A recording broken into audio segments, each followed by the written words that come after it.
नमस्कार किसान भाइयों, स्वागत है आप सभी का एक बार फिर से मालवा की खेती यूट्यूब चैनल पे। बहुत सारे किसान भाइयों की लहसुन की जो फसल है 60 दिन के आसपास चल रही हैं, तो कुछ एक किसान भाइयों की जो लहसुन की फसल है वो 70 से 80 दिन के आसपास चल रही हैं। क्योंकि किसान साथियों, जैसा कि आप जानते हैं कि बारिश के बाद हमारी लहसुन की फसल में काफ़ी पीलापन देखने को मिल रहा है। क्योंकि मैंने एक पिछले वीडियो में आपको बताया था कि लहसुन की फसल में पीलापन किन किन कारणों से आता है और कैसे हम उसका उपाय कर सकते हैं, इसके बारे में बताया था। यदि आपने वो वीडियो नहीं देखा है तो वो वीडियो आप जाके देख सकते हैं। किसान साथियों, बात करें आज उन किसानों के लिए जिनकी लहसुन की फसल 70-80 दिन के आसपास या इससे ऊपर चल रही है, उनके लिए। क्योंकि जिन किसान भाइयों की 60 दिन की फसल है उसके बारे में मैंने स्प्रे किए और खाद के बारे में पिछले वीडियो में बता दिया था, लेकिन उन किसान भाइयों के सवाल बाकी रह गए थे जिनकी फसल 70 से 80 दिन के आसपास चल रही है और उन्होंने वो स्प्रे कर दिया है जो कि हमने बताया था। तो किसान साथियों, लहसुन की फसल में पीलापन का जो अभी मुख्य कारण है वो है मौसम।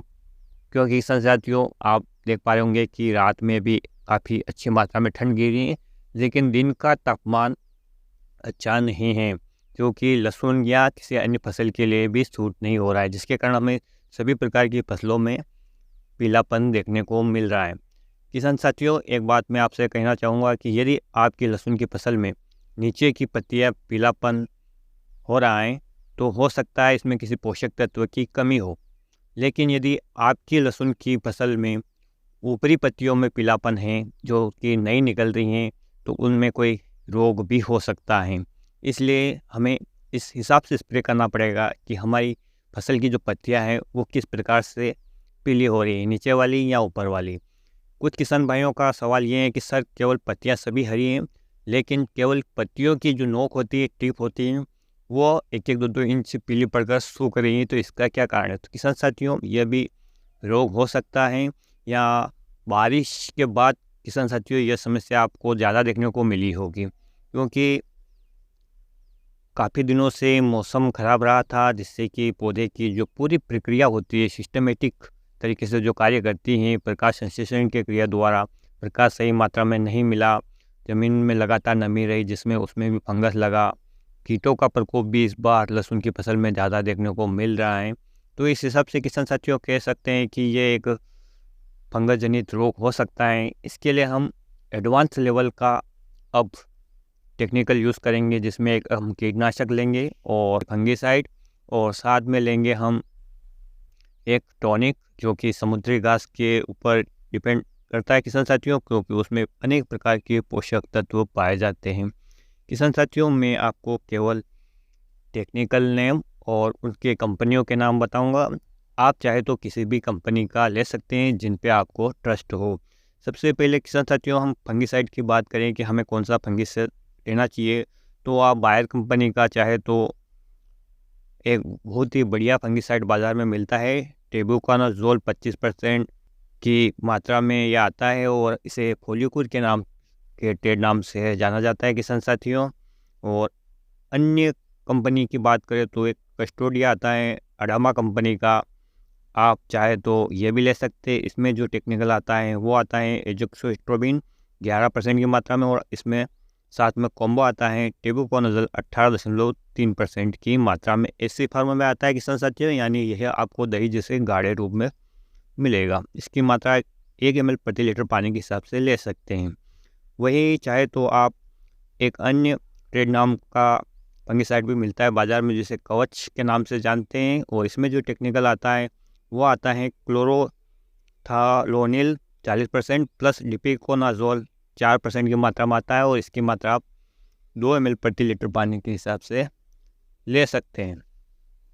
किसान साथियों, यही टेक्निकल यदि आपको किसी अन्य कंपनी में मिलते हैं और आपको उस पर ट्रस्ट हो तो आप ले सकते हैं, लेकिन हमेशा आप जेन्युइन और असली ओरिजिनल दवाइयों का प्रयोग करें तो आपको रिजल्ट काफ़ी अच्छे मिलेंगे।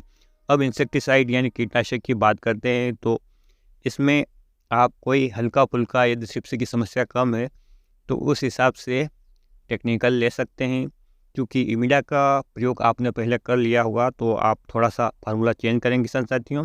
इसमें आप ले सकते हैं थायोमेग्जाम 12% 6+ की मात्रा, लिम्बड़ा साइहेलोथ्रीन जो कि 9.5% की मात्रा में आता है, और JSC फार्मा में आता है जो कि आपको सिजेंटा की अलीका में मिलेगा, या आप इमिडा क्लोरोबिड ले सकते हैं। लेकिन पहले आपने जो लिया है किसान साथियों वो 17.8 SL की % की मात्रा में लिया था, अब आप इसे 30.5% की मात्रा में लेंगे SC फार्मा में।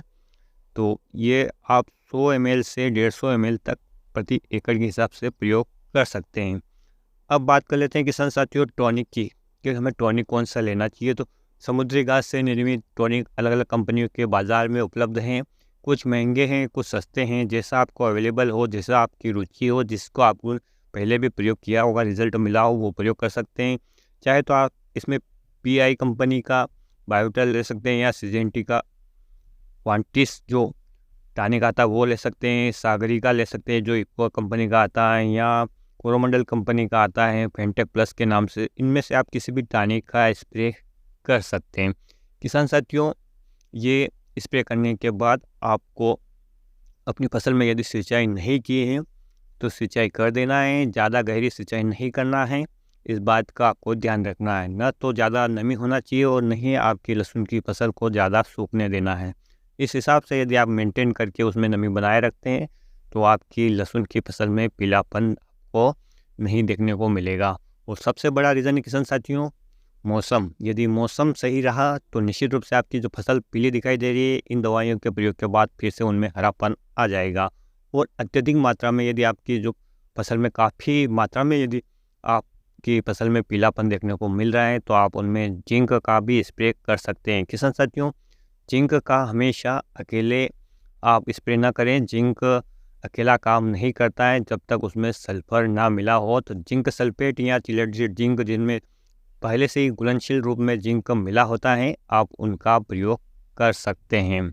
तो किसान साथियों वीडियो कैसा लगा आप कमेंट करके बताइएगा। जानकारी अच्छी हो तो अन्य किसान दोस्तों के साथ शेयर कीजिएगा, और चैनल पे नए हो तो चैनल को सब्सक्राइब कीजिएगा। आगे के वीडियो में हम और भी लहसुन के बारे में समय समय पर वीडियो अपलोड करते रहेंगे। आपने अपनी फसल में कौन कौन से खाद टॉनिक का प्रयोग किया है और उनका रिजल्ट कैसा आप कमेंट के माध्यम से हमें बता सकते हैं। और किसी भी प्रकार की कोई समस्या हो तो उसके लिए भी आप कमेंट कर सकते हैं। किसान साथियों फिर मिलते हैं नए वीडियो में एक नई जानकारी के साथ। तब तक के लिए ख्याल रखिएगा आप अपना, अपने परिवार का, अपने पशुधन का, अपने बच्चों का। वीडियो देखने के लिए आपका बहुत बहुत धन्यवाद। जय हिंद, जय जवान, जय किसान। सभी प्रकार का पीलापन तो इस प्रकार जो मैं तरीका बताने जा रहा हूँ कंट्रोल नहीं होगा, लेकिन यदि आपकी फसल में फंगस जनित रोगों के कारण यदि पीलापन आ रहा है